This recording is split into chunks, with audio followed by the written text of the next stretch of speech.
নমস্কার, আপনারা দেখছেন খবর সারাদিন।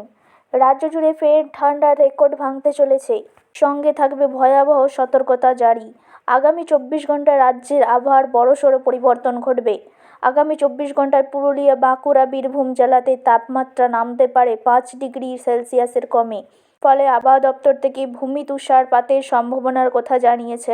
বাঁকুড়া, পুরুলিয়া জেলা লাগোয়া পাহাড়ি অঞ্চলগুলোতে রাতের দিকে পরিষ্কার আকাশ এবং দ্রুত তাপমাত্রার পতনের তাপমাত্রা প্রায় 0 ডিগ্রি সেলসিয়াসের কাছাকাছি চলে আসতে পারে। ফলে বাতাসে থাকা জলীয় বাষ্প জমাট বেঁধে ভূমি তুষারের সম্ভাবনা দেখা যাচ্ছে এই জেলাগুলিতে। এছাড়াও দক্ষিণবঙ্গের বিভিন্ন জেলায় প্রবল কনকনে শৈত্যপ্রবাহ চলবে 15ই জানুয়ারি থেকে, এবং সকালের দিকে রৌদ্রের তাপমাত্রা কম থাকবে। দক্ষিণবঙ্গের সমস্ত জায়গা এবং পশ্চিমাঞ্চলের জেলাগুলিতে শৈত্যপ্রবাহের সঙ্গে সঙ্গে ঘন কুয়াশার সতর্কতা জারি করা হয়েছে। ভোরের দিকে এই জায়গাগুলিতে ঘন কুয়াশার কারণে দৃশ্যমানতা কম থাকবে। সংক্রান্ত বিভিন্ন খবরাখবর পেতে আমাদের চ্যানেলটিকে অবশ্যই সাবস্ক্রাইব করবেন এবং খবরটি ভালো লাগলে একটি লাইক ও শেয়ার করে দেবেন। ধন্যবাদ।